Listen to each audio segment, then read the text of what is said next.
My name is Jessica Magnin, and I live in Switzerland, just outside of Geneva. I was actually born in the United States, but I've been living in Switzerland for the last 27 years. As a child, I've always been one of those kids that always wanted to know everything.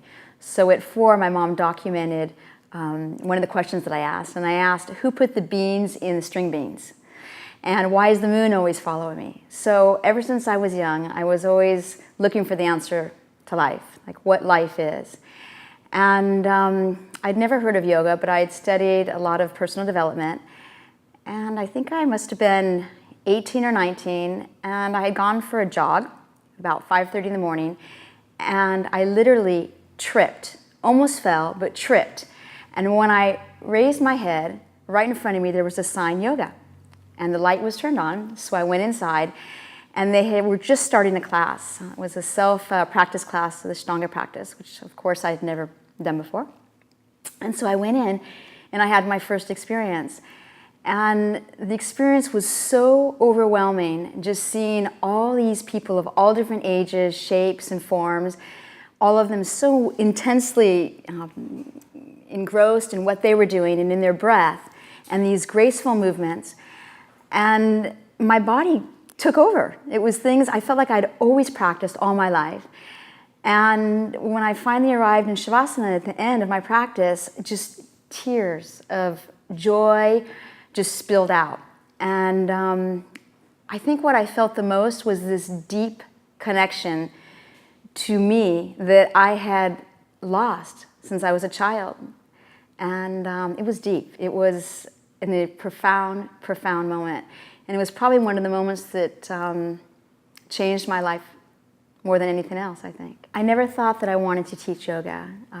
I did a teacher's training because in Switzerland, I had a really difficult time finding teachers. And so I would practice a lot on my own. And the practice that I had at home was an intuitive practice. I would just kind of melt in, listen to my body, listen to my breath, and then allow myself just to move.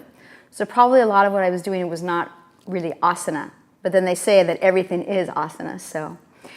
So I came to Santa Barbara and did my first teacher's training, the White Lotus Foundation with Ganga and Tracy. And my intention with this training was to be able to take that home, to learn more about what was behind asana, what was really in the core of yoga. Take that home and practice on my own, to develop a deeper home practice. And then I started to practice with a friend or two and teach them, and then a couple more friends. And then it ended up about a month later that I had a little room that I was teaching in. And then from there, it blossomed into this call that I think was always there to teach. One of the ways that we can know if our practice is working is to actually notice what's happening in our daily life. So if we are feeling stressed and agitated, and we're short with people and short with ourselves and feeling judgmental, we might want to take a look at the type of practice we have. So balanced practice is really important. A practice that is what we call not too rajasic, not too stimulating, but a practice that actually allows you to open up and be the best person you are, the best person that you actually can be.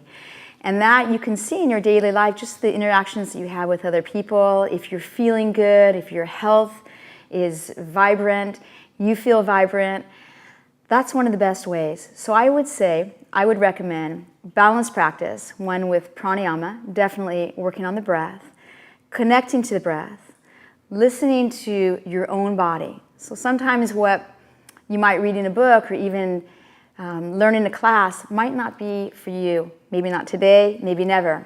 But really, your own music, your own voice is the key. And that should take you to exactly where you need to be to have the right practice.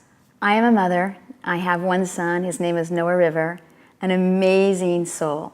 So Noah is yoga. And the way that he's yoga is he allows me to practice 24/7.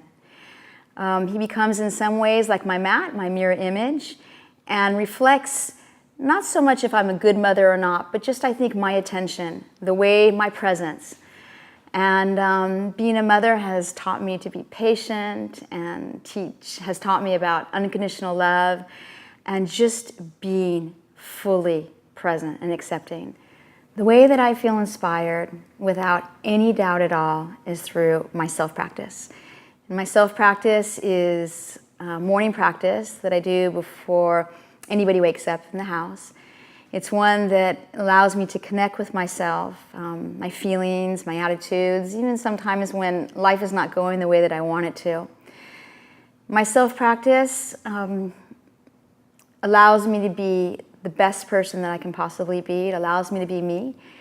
And it's what inspires me to be creative. It's also what has helped me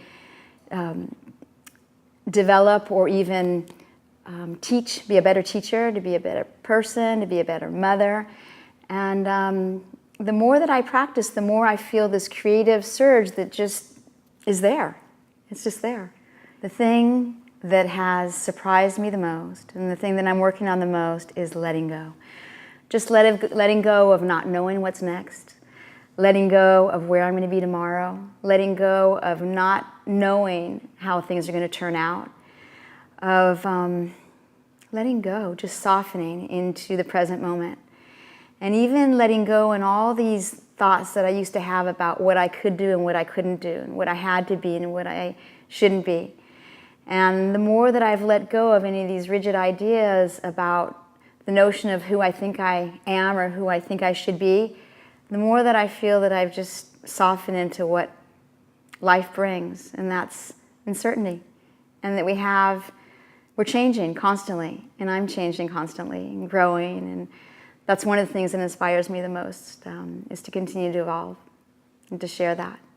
So if you're just beginning your practice, I think the thing that I would love to share with you is, in some way, if you could just allow yourself to connect to yourself and to your breath through that feeling of engagement, feeling of sensation, feeling of honing in to who you are, no matter what that is, no matter what you're feeling, at least once a day at home on your own mat.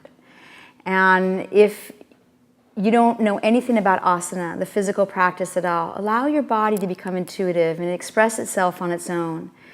I think one of the gifts about being in Switzerland and not having the well of wisdom that we find in the United States is that gift of developing the home practice. And I am so grateful to have had that.